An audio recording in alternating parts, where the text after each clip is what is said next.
జిల్లా వ్యాప్తంగా అర్హులైన రైతుల భూములు నిషేధిత జాబితా నుండి తొలగించడానికి కూటమి ప్రభుత్వం కట్టుబడి ఉందని చింతమనేని ప్రభాకర్ అన్నారు. వైసీపీ చేపట్టిన కోటి సంతకాలు ఓ భోగస్ అన్నారు. దెందులూరు నియోజకవర్గంలో వైసీపీ మాజీ ఎమ్మెల్యే అబ్బాయ చౌదరి పార్ట్ టైం రాజకీయాలు చేస్తున్నారంటున్న చింతమనేని ప్రభాకర్ తో మా ప్రతినిధి భానుప్రసాద్ ఫేస్ టు ఫేస్. నిషేధిత భూముల్ని ఎప్పుడైతే ప్రభుత్వం అంటే ఇప్పుడు వచ్చిన కూటమి ప్రభుత్వం ఎవరైతే ఉన్నారో వాళ్ళందరికీ కూడా తిరిగిస్తామని చెప్పిన హామీ ఇచ్చిందో ఈ నేపథ్యంలోనే దెందులూరు మండలంలో అత్యధికంగా ఉన్నాయని చెప్పినని ఎమ్మెల్యే గారు ఈరోజు ఉదయం నుంచి కూడా కలెక్టర్ ఆఫీస్ దగ్గర ఉండి వాళ్ళకి సంబంధించినవన్నీ కూడా తిరిగిచ్చే పరిస్థితి అయితే చేస్తున్నారు. సార్ ఎన్ని అయితే ఉన్నాయి, ఏ విధంగా గుర్తించిన దానికి వాళ్ళకి ఎలా వెనక్కిస్తున్నారు? సుమారుగా పెదవేగులోనే ఒక 100 అప్లికేషన్లు వచ్చినాయి. దెందులూరులో ఉన్నాయి, ఏలూరులో ఉన్నాయి, పెదపాడులో ఉన్నాయి.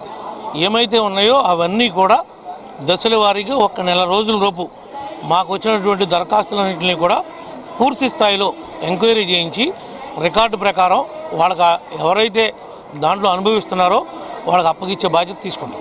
సార్ ఇప్పటికి ముఖ్యంగా చూసుకుంటే చాలామంది బాధిత కుటుంబాలు ఏమంటున్నాయంటే మమ్మల్ని కావాలని 22లో ఏలో పెట్టారు, మేము ఇదివరకు పార్టీకి సంబంధించిన వాళ్ళం సోన్స్ అని చెప్పే పరిస్థితి, వాళ్ళకి ఏ విధంగా అండగా ఉంటున్నారు?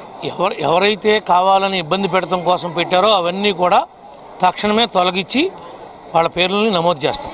సార్ ఇప్పుడు నమోదు చేస్తున్నారు, ఓకే సార్. వాళ్ళకి ఎప్పటి నుంచి అంటే వాళ్ళ భూములకు వాళ్ళు సొంతంగా వెళ్ళి చేసుకోవాలని కానీ అన్ని అసెంట్ భూములు, దేవాదాయ ధర్మాదాయ భూములు అని చెప్పినని లేనిపోని అన్ని రెడ్ మార్కులు వేశారు అని చెప్పినని ఎన్నో వందల అప్లికేషన్లు, ఇప్పటికే సుమారు 199 అప్లికేషన్లు నేనే చూడటం అయితే కూడా జరిగింది. వాళ్ళందరినీ కూడా పొద్దున్న నుంచి కూడా మీరు దగ్గరుండి అందరినీ తీసుకెళ్తున్న విజువల్స్ కూడా నా దగ్గర ఉన్నాయి. వాళ్ళందరికీ ఏ విధంగా అంటే ఎన్ని రోజుల పరిష్కారం సుమారు అంటే 30 రోజులు లాస్ట్ గడువు. 30 రోజులలోపు ప్రతి వాడి యొక్క దరఖాస్తుని క్షుణ్ణంగా అధ్యయనం చేసి సంబంధిత అధికారులు చర్యలు చేపడతారు.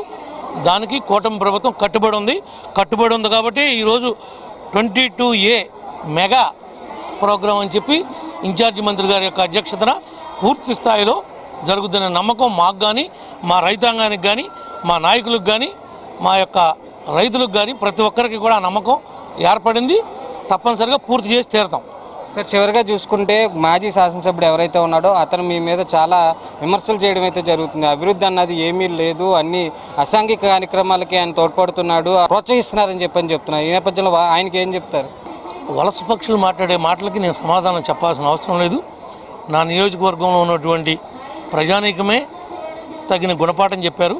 ఇలాంటి పిచ్చ మాటలు మాట్లాడితే రాబోయే రోజుల్లో కూడా పుట్టగతులు కూడా ఉండవు, వాళ్ళకి ఉండవు.